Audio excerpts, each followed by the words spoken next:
Langkah-langkah kaki terdengar beradu dengan lantai koridor fakultas. Hujan baru saja reda, meninggalkan aroma tanah basah yang menenangkan. Di balik kaca jendela, langit masih abu-abu, seakan enggan menyingkap sinar matahari. Aura sendu itu entah mengapa selaras dengan hati Raya sore itu. Raya adalah gadis sederhana. Penampilannya tidak menonjol, sering hanya memakai kemeja polos dan celana panjang. Tapi matanya, mata yang selalu menunduk, menyimpan dunia yang tak banyak orang tahu. Dunia yang penuh kerinduan, penuh imajinasi, namun juga penuh kehati-hatian. Hari itu, langkahnya terhenti. Dari jauh, ia melihat sosok yang membuat dadanya bergemuruh. Lelaki dengan senyum yang mampu membuat waktu berhenti seketika. Arsène. Arsène bukan hanya sekadar tampan. Ia populer di kampus karena wibawanya, kecerdasannya, dan sikap hangat yang membuat semua orang merasa nyaman di dekatnya. Bagi Raya, Arsène adalah sosok yang terlalu jauh, seperti bintang di langit yang indah dilihat tapi mustahil digapai. Namun sore itu berbeda. Tatapan Arsène sempat berlabuh padanya. Hanya beberapa detik mungkin, tapi cukup membuat Raya merasa seluruh tubuhnya bergetar. Arsène menatapnya seolah ia bukan sekadar bayangan yang lewat. Raya, kan? Suara itu, suara yang selama ini hanya ia dengar samar dari jauh, kini menyapanya langsung. Raya tertegun. Iya, jawabnya pelan. Arsène tersenyum. Aku lihat kamu sering di perpustakaan. Kamu yang suka duduk di pojok jendela ya? Raya tidak percaya Arsène memperhatikannya. Ia ingin menjawab, tapi kata-kata terjebak di tenggorokan. Ia hanya mengangguk. Bagus. Aku suka orang yang rajin baca, kata Arsène lagi, sebelum akhirnya berlalu bersama teman-temannya. Raya berdiri kaku. Senyuman itu, suara itu, dan sapaan itu seakan menyalakan sesuatu dalam dirinya. Sesuatu yang selama ini ia kubur, harapan. Malamnya, Raya menulis di buku hariannya. Hari ini Arsène menyapaku. Aku tahu ini mungkin sepele baginya, tapi tidak bagiku. Kalau boleh jujur, aku ingin percaya bahwa mungkin aku bukan hanya bayangan baginya. Namun, di balik kalimat penuh asa itu, ada ketakutan yang menyelinap. Raya sadar, berharap pada seseorang seperti Arsène adalah jalan berliku. Dunia Arsène begitu terang, sementara dirinya hanyalah gadis biasa yang sering tak terlihat. Tapi bukankah cinta selalu bermula dari tatapan kecil? Dari hal-hal sederhana yang kemudian tumbuh liar, menguasai hati tanpa izin? Dan begitulah, sejak sore itu, Raya mulai berjalan di jalan berbahaya, jalan mengharap cinta yang mungkin tak pernah jadi miliknya. Perpustakaan kampus sore itu sunyi, hanya ada suara lembut dari lembaran kertas yang dibalik. Lampu-lampu kuning menyorot meja-meja kayu panjang, menambah suasana hangat di tengah udara dingin setelah hujan. Raya duduk di pojok favoritnya, dekat jendela besar. Dari situ, ia bisa melihat pepohonan yang masih meneteskan sisa air hujan. Di depannya, buku tebal terbuka, namun pikirannya melayang entah kemana. Tatapan Arsène, senyumannya, suaranya, terus berputar di kepalanya. Aku lihat kamu sering di perpustakaan. Kalimat sederhana itu terasa seperti mantra yang tak habis-habisnya ia ulang dalam hati. Tiba-tiba, langkah kaki terdengar mendekat. Raya mengangkat kepala, dan jantungnya hampir berhenti. Arsène, lelaki itu berdiri di depannya dengan senyum ramah. Boleh duduk di sini? Tanyanya, menunjuk kursi kosong di sebelah Raya. Raya terpaku sejenak, lalu buru-buru mengangguk. Tentu, boleh. Arsène duduk, menaruh tumpukan buku. Raya melirik judul-judulnya, tebal, serius, penuh teori. Bukan hal yang mengejutkan. Arsène memang terkenal pintar. Lagi belajar apa? Tanya Arsène, suaranya tenang. Sastra, jawab Raya pelan. Arsène tersenyum. Aku nggak terlalu paham soal sastra. Tapi aku suka orang yang bisa melihat makna dari kata-kata. Aku rasa itu indah, wajah Raya memanas. Baginya, itu bukan sekadar pujian. Itu pengakuan, percakapan mereka berlanjut. Sesekali Arsène bertanya. Sesekali Raya menjawab dengan gugup. Perlahan, jarak yang selama ini terasa mustahil dijangkau seakan menyusut. Sebelum pergi, Arsène sempat berkata, aku senang bisa ngobrol sama kamu, Raya. Besok kalau kamu di sini lagi, bolehkan aku gabung? Raya nyaris tidak percaya. Ia hanya mengangguk meski hatinya menjerit bahagia. Malam itu ia menulis lagi di buku harian. Arsène duduk di sampingku. Dia bicara padaku seolah aku penting. Aku tahu mungkin ini hanya hal kecil baginya. Tapi bagiku, ini adalah mimpi yang hidup. Namun di antara rasa bahagia itu ada bisikan kecil. Hati-hati, Raya. Jangan terlalu tinggi bermimpi. Sebab jatuhnya akan sangat sakit. Tapi bisikan itu ia abaikan. Untuk pertama kalinya dalam hidupnya, ada lelaki yang membuatnya merasa terlihat. Dan itu cukup untuk membuatnya lupa akan logika. Hari-hari berikutnya, Raya dan Arsen semakin sering bertemu di perpustakaan. Kadang hanya membaca berdampingan dalam diam. Kadang berbincang ringan. Bagi Raya, setiap detik bersama Arsen adalah harta karun. Namun kenyataan pahit mulai menunjukkan wajahnya. Suatu siang, di halaman kampus, Raya melihat Arsen bersama seorang gadis.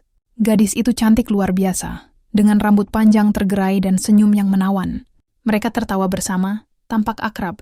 Raya hanya berdiri dari jauh, memeluk buku di dadanya. Hatinya perih, meski ia tahu sejak awal Arsen bukan miliknya. Malamnya, saat mereka kembali bertemu di perpustakaan, Raya memberanikan diri bertanya, "Tadi, aku lihat kamu sama seseorang. Dia temanmu?" Arsen menoleh lalu tersenyum samar. "Oh, itu. Dia namanya Citra. Teman dekatku sejak SMA. Aku banyak cerita sama dia. Dia orang yang penting buatku." Kalimat itu sederhana, tapi bagi Raya seperti pisau yang menusuk perlahan. Orang penting. Raya tersenyum kecil, menutupi luka yang mulai terbentuk. "Oh, begitu." Arsen tidak menyadari getar di suara Raya. Ia melanjutkan membaca bukunya, seolah tak ada yang berubah. Tapi bagi Raya, dunia seakan runtuh perlahan. Hari-hari berikutnya, bayangan Citra selalu menghantui pikirannya. Rasa kecil tak beratang. Ia tahu, Citra memiliki segalanya, kecantikan, kepintaran, karisma. Sementara dirinya hanyalah gadis sederhana yang bahkan jarang diperhatikan orang. Namun, meski hatinya sakit, Raya tetap tidak bisa berhenti menantikan Arsen. Ia tetap menunggu di pojok jendela perpustakaan, tetap berusaha tersenyum ketika Arsen datang. Karena bagi Raya, bersama Arsen, meski hanya sebagai teman, jauh lebih baik daripada kehilangan sepenuhnya. Di buku harian, ia menulis dengan tangan gemetar. Arsen bercerita tentang Citra.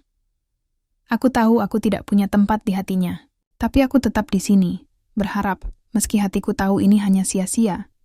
Hujan turun lagi malam itu, deras, membasahi jalanan kampus yang lengang. Di dalam perpustakaan yang mulai sepi, Raya duduk sendirian di pojok jendela, menatap kosong ke arah luar.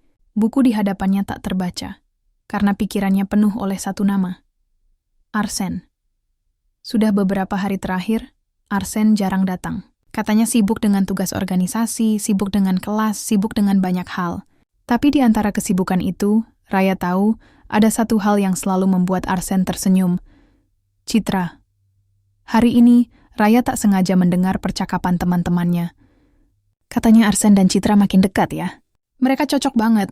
Dari dulu kan emang udah akrab. Kalimat itu sederhana, tapi di telinga Raya bergema seperti palu besar yang menghantam dinding hatinya. Ia memejamkan mata, mencoba menahan air mata yang mendesak keluar. Betapa sakitnya mencintai seseorang yang hatinya sudah terikat pada orang lain.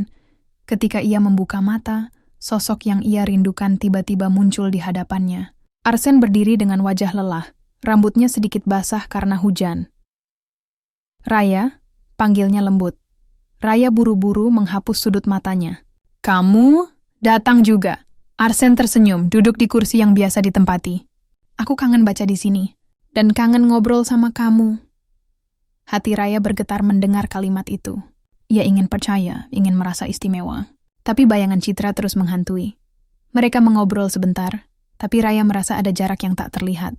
Senyum Arsen tetap hangat, namun ada tatapan kosong sesekali. Raya tahu, mungkin pikirannya sedang bersama orang lain.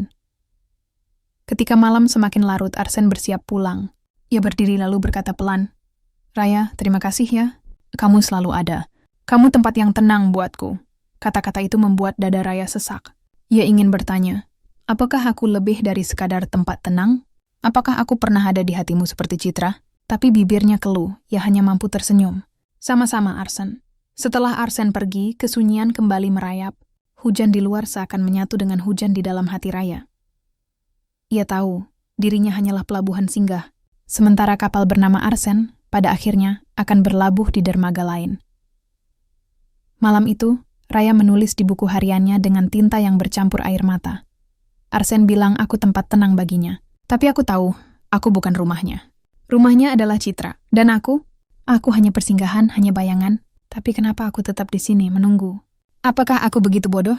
Sejak malam itu, Raya mulai menjaga jarak. Ia tetap datang ke perpustakaan, tapi berusaha tidak terlalu menatap Arsen. Ia bicara seperlunya, tertawa seadanya. Semua itu bukan karena rasa cintanya hilang, ya, tapi justru karena terlalu dalam. Karena ia tahu, semakin ia mendekat, semakin besar luka yang harus ia tanggung. Namun, hati manusia bukanlah benda yang bisa diatur sesuka logika. Meski Raya mencoba membatasi dirinya, setiap kali melihat senyum Arsen, ia kembali rapuh. Dan di balik semua itu, ia mulai sadar, mencintai seseorang yang tak pernah bisa ia miliki adalah bentuk luka yang paling membisu. Luka yang tak terlihat, tapi terus menggerogoti dari dalam. Hari itu, langit cerah setelah berhari-hari diselimuti hujan.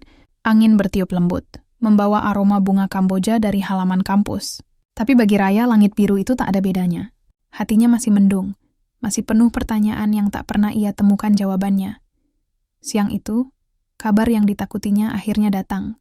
Dari bisik-bisik teman, dari status media sosial, dari foto-foto yang tersebar cepat, Arsen dan Citra, dua nama yang sejak awal tak terpisahkan, resmi menjalin hubungan. Cocok banget mereka, ujar salah satu temannya di kantin. Udah kelihatan dari dulu, pasangan idaman deh. Raya hanya tersenyum kecil, meski hatinya seperti diremuk perlahan. Semua orang merayakan kabar itu. Semua orang menyambutnya dengan gembira. Hanya dia yang diam-diam menutup luka di balik senyum palsu. Malamnya, Raya kembali duduk di perpustakaan, di kursi pojok dekat jendela, tempat yang dulu penuh kenangan bersamanya dan Arsen. Kini, kursi di sebelahnya kosong, dingin, sepi. Air matanya akhirnya jatuh. Bukan karena Arsen memilih Citra, karena jauh dalam hatinya, ia sudah tahu itu akan terjadi. Yang menyakitkan adalah kenyataan bahwa selama ini ia tetap berharap, bahwa ia tetap menipu dirinya sendiri dengan mimpi-mimpi semu. Tak lama, langkah kaki yang familiar terdengar. Arsen datang. Wajahnya cerah, senyumnya lebih lebar dari biasanya. Raya, sapanya riang. Aku mau cerita. Aku dan Citra, kami akhirnya jadian. Kalimat itu menusuk hati Raya, tapi ia tetap tersenyum. Selamat ya Arsen, aku senang dengarnya. Arsen menatapnya penuh terima kasih.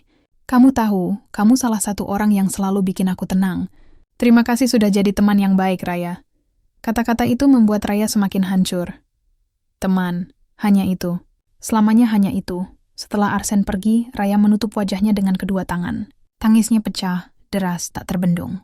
Ia sadar, ia sudah berperang melawan kenyataan terlalu lama. Dan hari ini, kenyataan itu menang. Malam itu, di buku hariannya, ia menulis kata-kata terakhir, Arsen, aku mencintaimu. Tapi aku tahu cintaku tak pernah sampai. Aku hanyalah bayangan di sudut matamu. Bukan seseorang yang akan kau genggam. Semua waktu yang kuhabiskan untuk berharap ternyata sia-sia. Tapi meski sia-sia, aku tidak menyesal. Karena mencintaimu, meski dalam diam, telah membuatku belajar arti ketulusan. Keesokan harinya, Raya memutuskan berhenti menunggu di perpustakaan. Ia berhenti menatap kursi kosong itu. Ia berhenti menulis tentang Arsen di buku hariannya. Ia memilih berjalan maju meski langkahnya masih goyah. Karena ia tahu, hidup tak berhenti hanya karena satu cinta yang tak terbalas.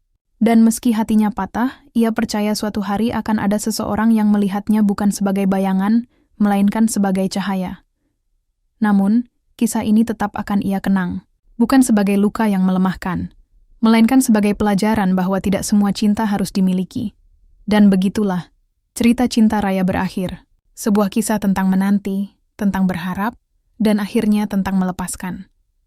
Sebuah kisah yang membuatnya sadar. Mengharap cintamu hanyalah sia-sia,